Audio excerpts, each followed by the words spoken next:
Yo, yo, yo. We here live once again on a Saturday, June 11th, for another round of Proantagcast. I'm your host, Intrinzik, and this second guest, who was supposed to be the first guest, is not someone you would expect due to his lack of involvement with the Underground Hustlin mixtape series, but he's one of my personal favorite artists.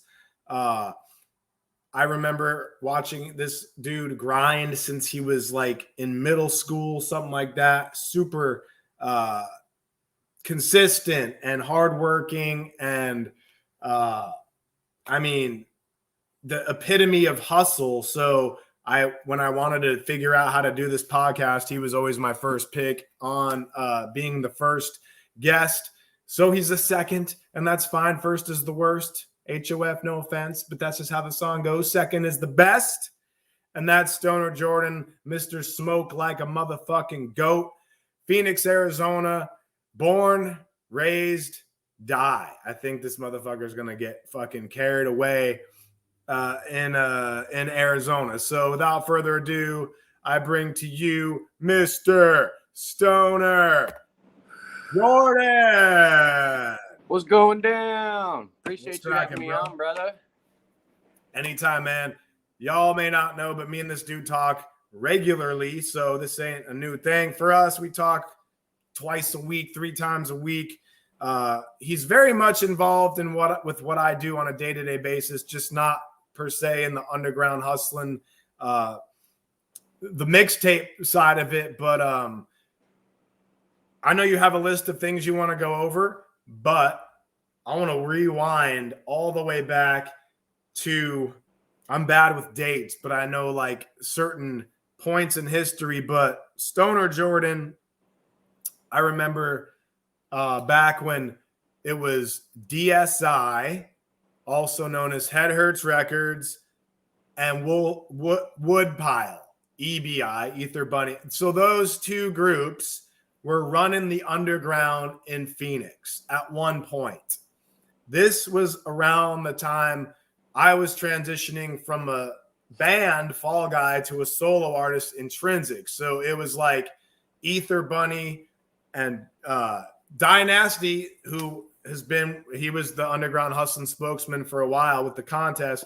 It was Woodpile and Ether Bunny and DSI, which was Dynasty, and a bunch of other motherfucking goons. And his label Head Hurts. And then there was, I believe it was 480 Click. And you were like the head guy in 480 Click. Yeah, 480 Click was our little group, and it was me and Cyanide Child, and I basically was hungry to get on shows. Right. So being in the 480 Click, we were a part of a label called 480 Underground. Remember that?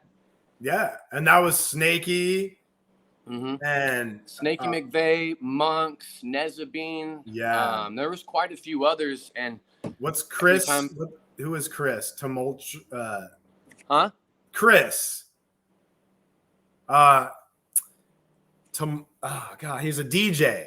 Nocturnal. Oh, rest in peace to DJ Knock Digital. Oh, he died. Damn. Yeah. I never even heard that shit, man.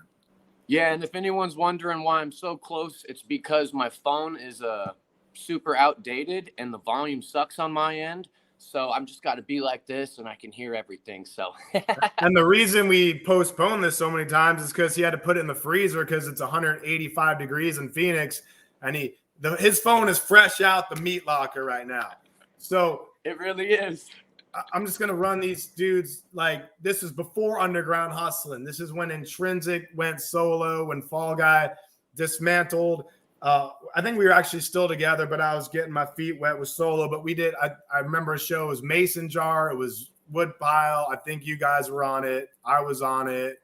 And that was like the golden era of like the Phoenix underground, because there was no beefs yet in that particular group. And then we went, I'm gonna mute this shit. But then we went to like, I don't know, the details are hazy, but then like Woodpile sort of got signed and went their own way.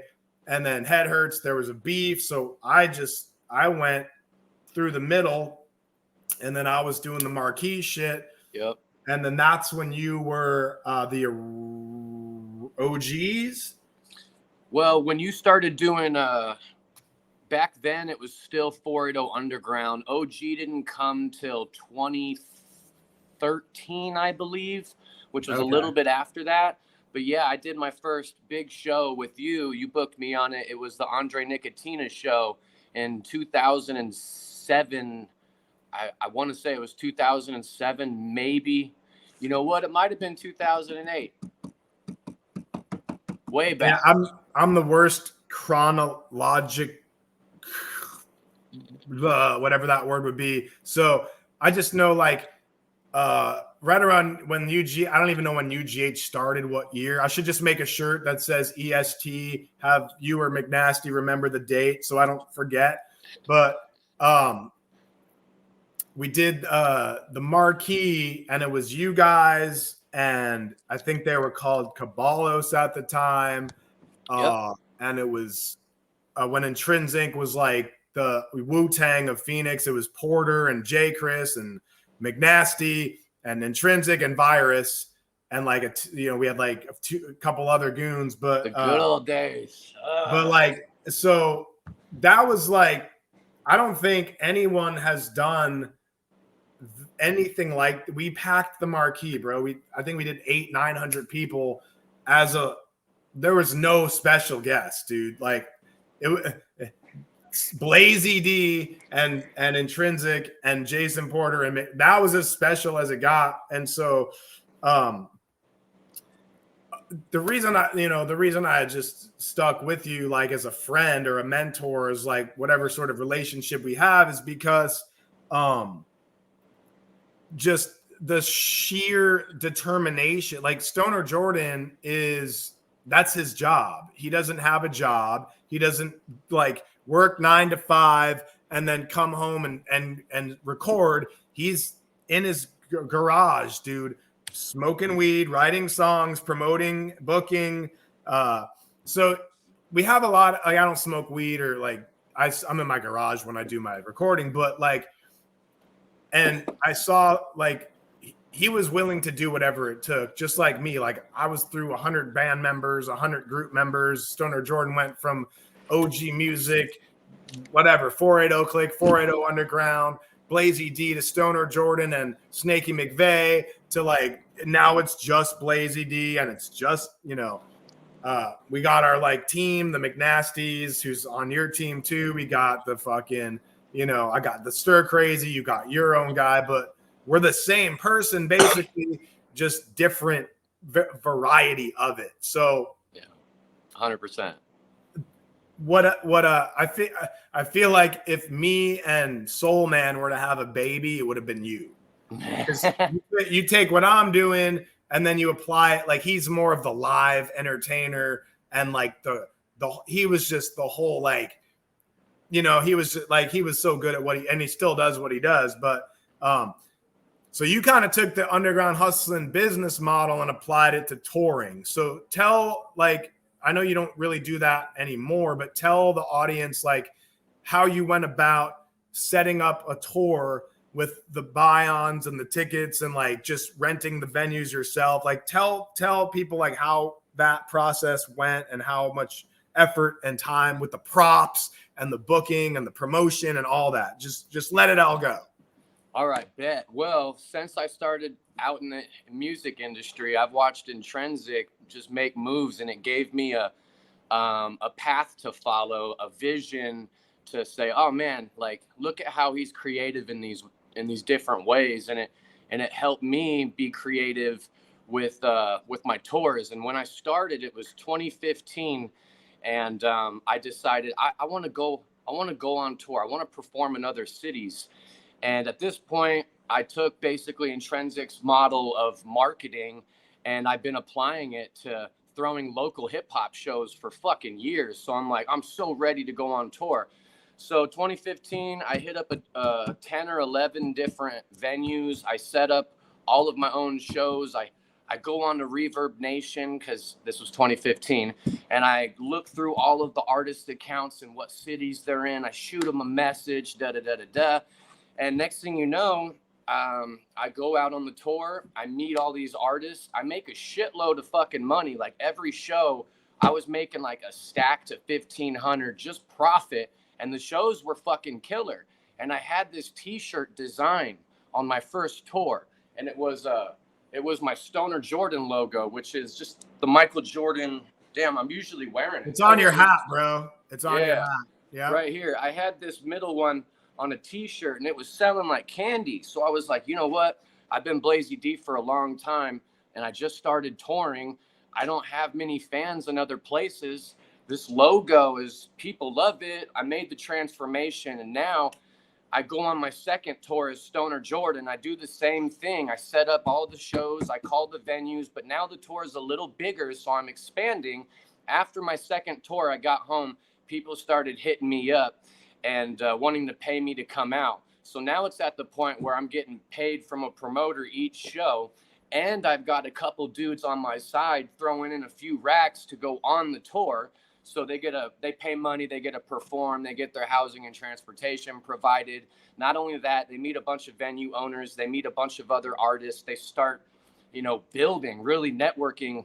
Because if you want to make moves all over the country, you kind of got to be connected and whatnot.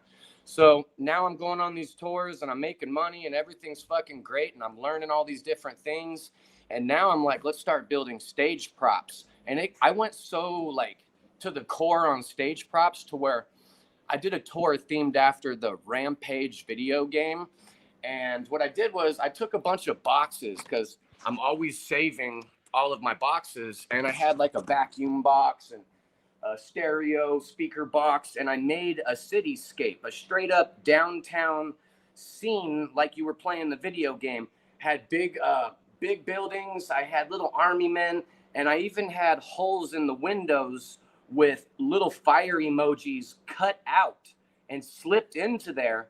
And I had my fans, I basically told my fans, hey, send in your Bitmoji character with a scared face, like, I'm gonna put you guys in the buildings. And I went ahead and cut holes in the back of the buildings, and I put smoke machines, really high-end smoke machines. And when I'd hit the smoke, it would come out orange. And my fans that got to come see me on tour, they got to come see the stage props in real life.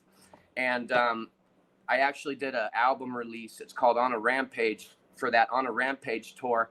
And on the intro or the outro, I had all of my fans tap in on the voicemail, and I kind of put them all in there. So I really learned every tour how to really crack different areas. And ever since I learned stage props, now I know their necessity, because that's part of the reason people go.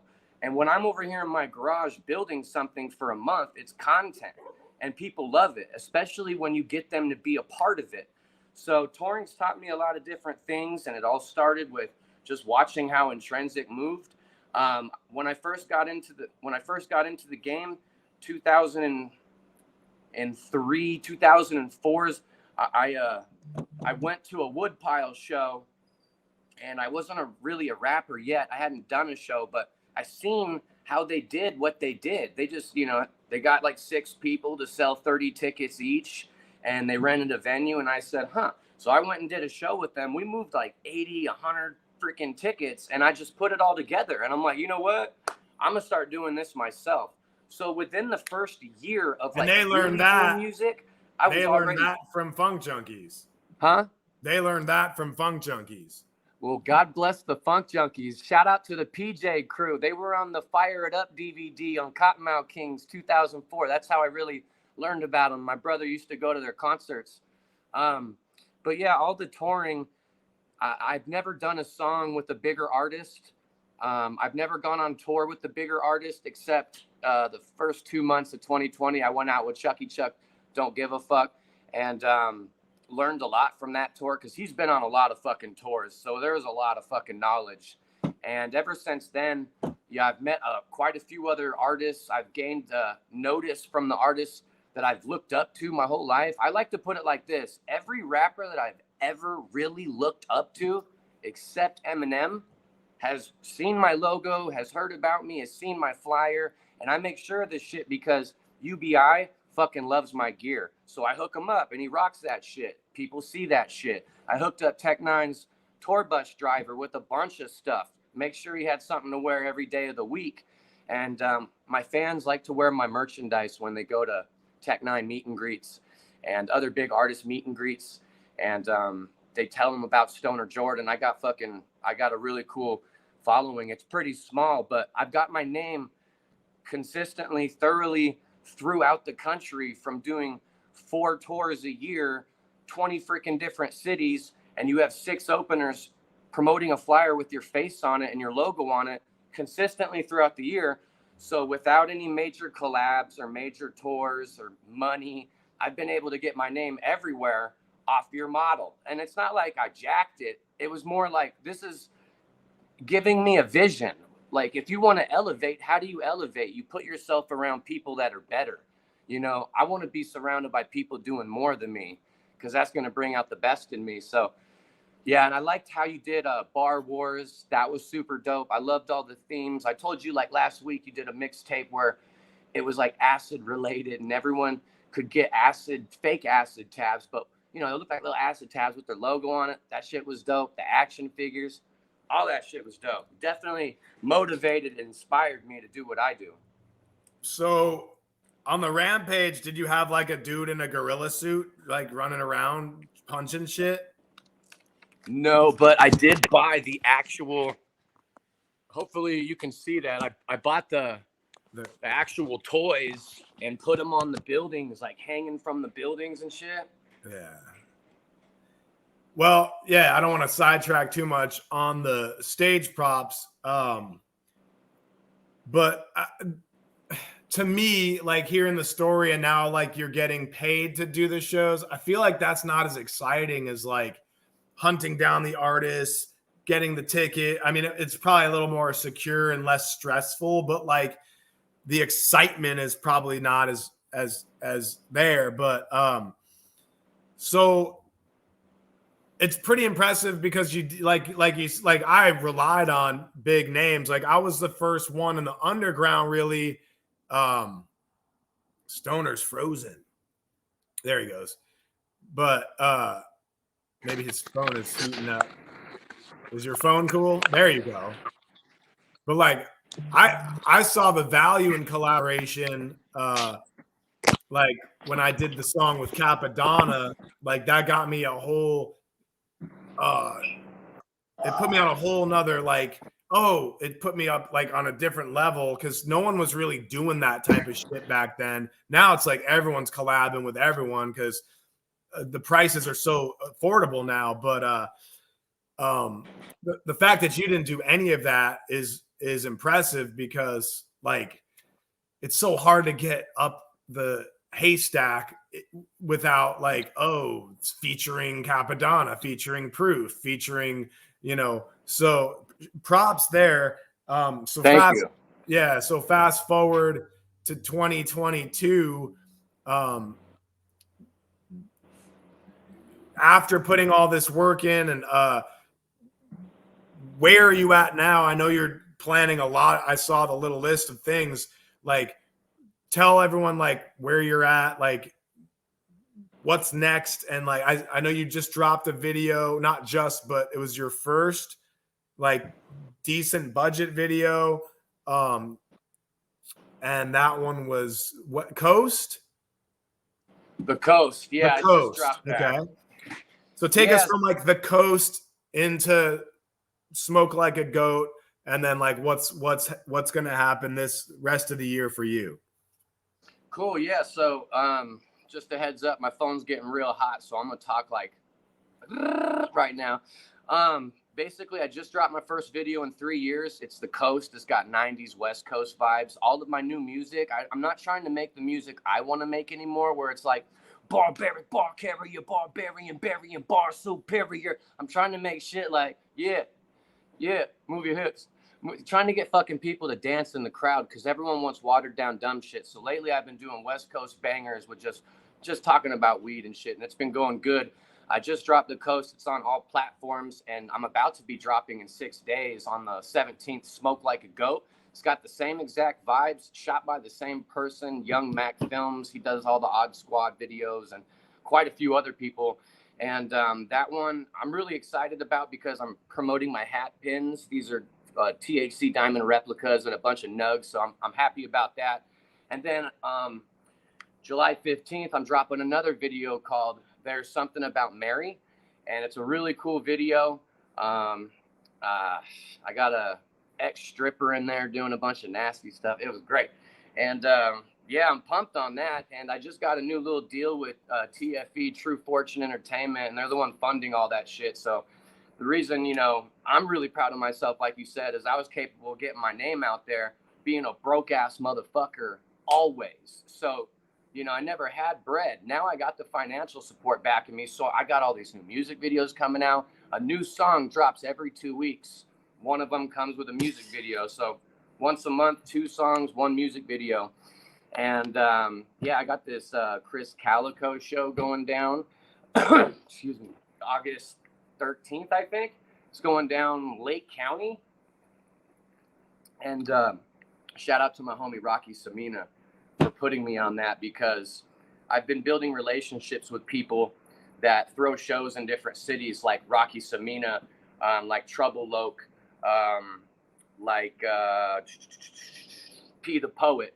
And what they do is they bring out artists like Ubiquitous, like Twista, and then they call me to come and co-headline it. So I'm gaining more homies that are putting me on these bigger shows in different cities. It's pretty cool. I'm working on these new hat pins. Like I said, that's my main focus right now. I got my first ever festival that I've been booked to headline, other than Stoner Jordan Fest, because that's mine. I've had, for the first time ever now, a promoter hit me up to be the main headliner July 2nd in Chiloquin, Oregon. It's basically Klamath Falls. Pretty funny because I moved there for 4 or 5 months when I was like 22 years old or something, and now I'm going back. It's just crazy. I got a Ubiquitous show in Dallas, Twista show in Hobbs, and for the rest of the year, I'm just staying consistent with trying to make bigger moves. We just announced a tour with Gmo Ski. I think that's actually my main focus right now, then the hat pins. But yeah, I'm about to go on tour with Gmo Ski, and a lot of cool stuff's going to happen. I got off the phone with him last night. He's real excited, and he hasn't gone on tour. I don't want to say what year it was because I could be wrong, but I know it's been quite a while since Gmo's been on tour, and so it's looking pretty cool. I'm really pumped. A big step up for me this year. And yeah, I'm constantly motivated because I put all my eggs in one basket. You know, I was just young and this is what I wanted. And I believe everything happens for a reason, and consistency is key. So there's no way I'm not going to get to where I want to get as long as I stay, you know, motivated and consistent. It's only a matter of time. You know what I mean? But yeah, that's what I'm working on.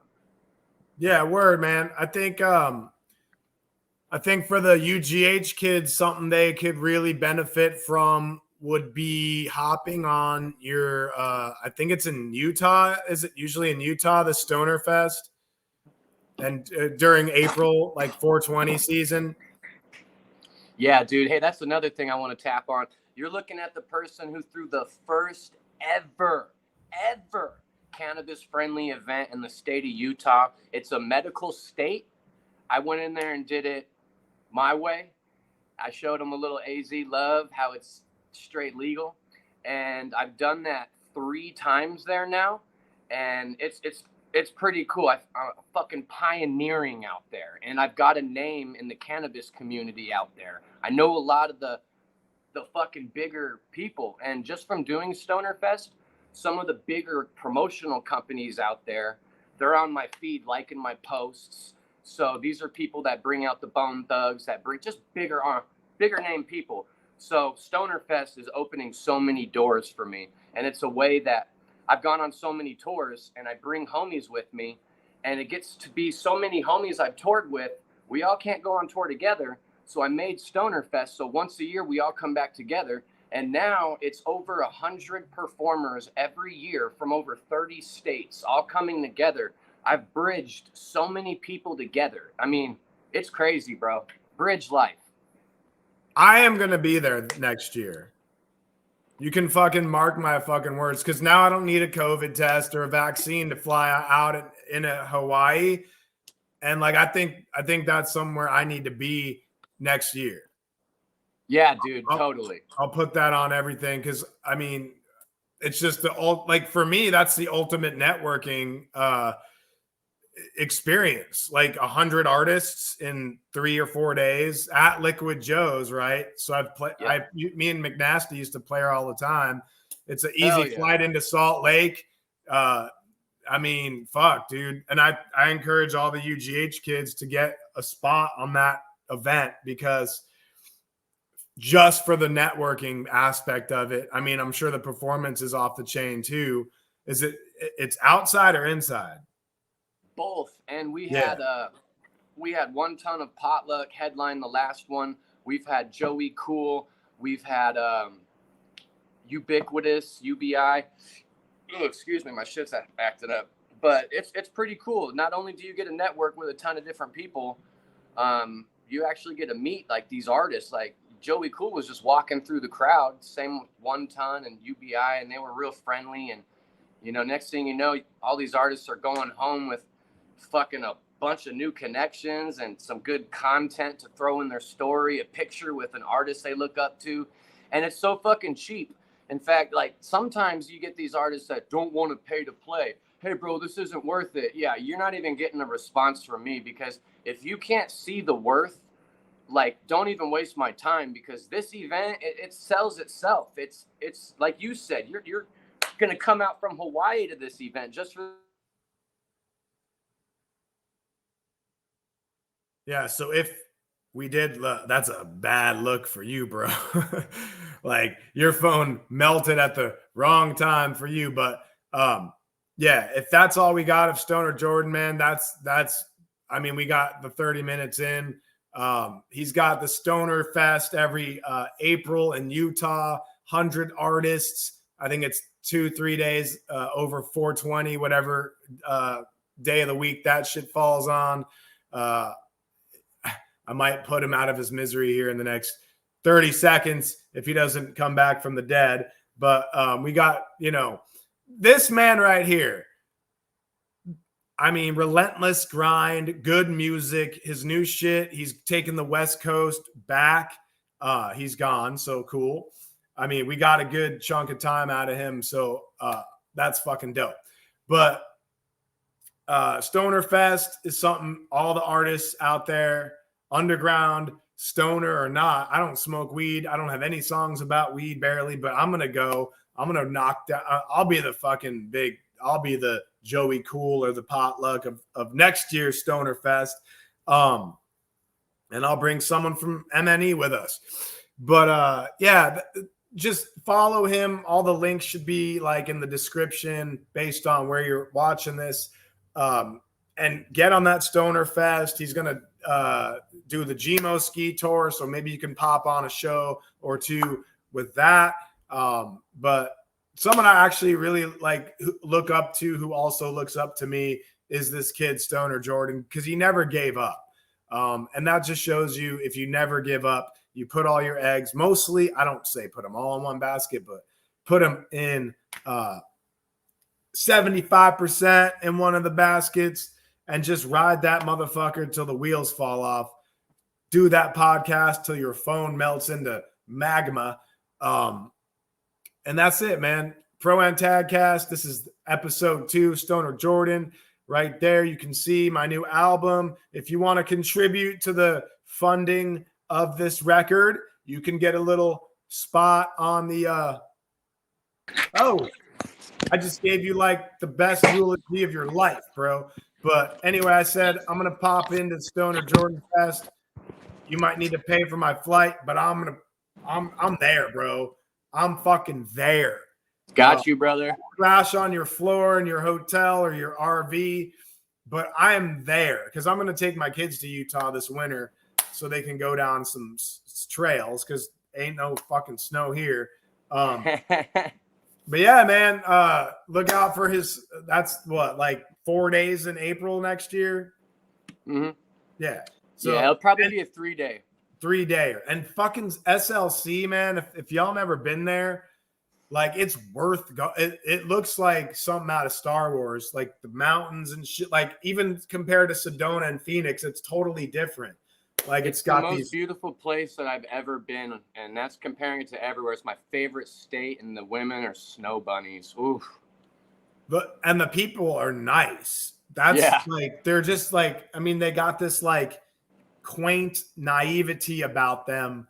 Maybe it's the Mormon thing, or the chicks are super. Like that's why I'm going, to be honest, man. But Right. I want to check it out. I want to fucking see you again before one of us dies. So that'll be my little event. I mean, I just think it'll be sick, bro. So Hell yeah. I encourage you, underground hustling artists, when this motherfucker drops the 411, that you book a spot on it. I don't think I'm not going to say, but it's like minimal, right? Mm-hmm. A couple $100. And then you get a vacation out of it, dude. You get a net. So this is something I want to urge artists to do is get your LLC either under your brand name, Stoner Jordan LLC, or your OG Music, like start a label or start a brand as your artist, get your LLC.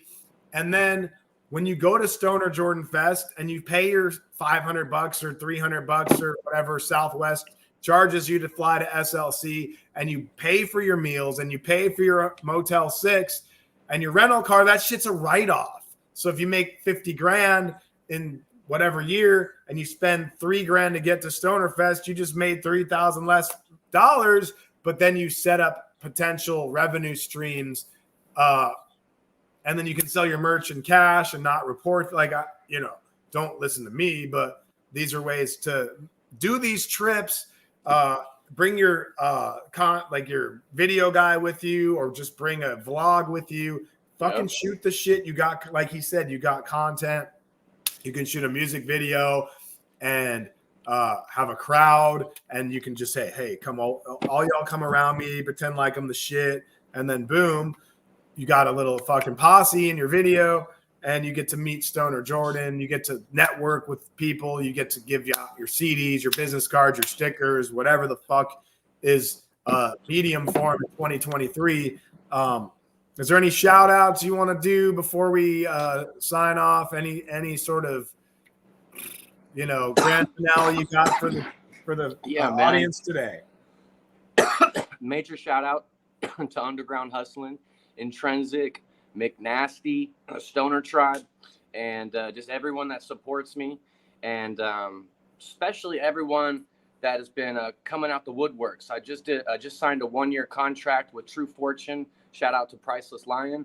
I got fucking family I haven't seen or spoken to in years fucking in my inbox congratulating me, and it's just really cool right now. So shout out to everybody for helping me get here.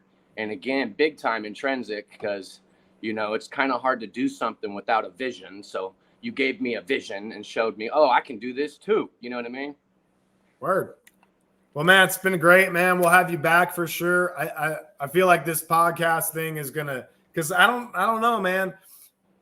I think all the underground podcasts, like, no offense, like I have much respect for a lot of them, but I don't think the spokespeople are charismatic enough to carry a podcast. Like, it's like some of them have really good voices. Some of them have really good interview technique, but none of them have like star power. Not saying I'm good at, but I'm good at a little bit of those things.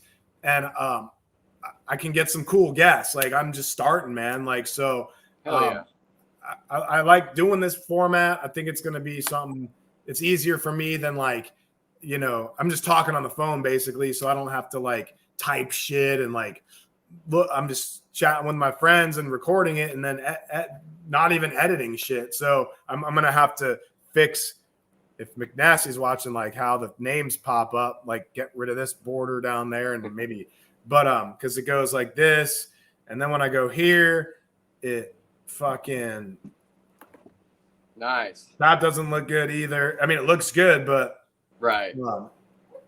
Anyway, my dog's like in deep dreams stage, just like it's hilarious. But yeah, Stoner Jordan, thank you so much. We're over like 36 minutes, so let's give it a break. Let your phone cool down. And White Marley gave you a whole bunch of props. So he's definitely following what you're doing, following what I'm doing. So hell yeah. And you Appreciate just said you're going to Houston, right? Yeah, I'm going to be doing a show. Well, it's actually Dallas Fort Worth. It's with Ubiquitous, and that's where he's from, White Marley. So White Marley, he was just on my show out there like maybe 3 months ago. Oh, sick. Yeah. So another weed rapper, UGH hustler, all that good shit. So shout out to him. And yeah, man, we're out of here. Thanks for coming on, and we'll see you next round when you announce some tour dates with Gmo. We'll get you back on, and we'll plug that shit hard, homie. Pause. Much love, y'all. Appreciate you guys. All right, peace. Peace. To the freezer.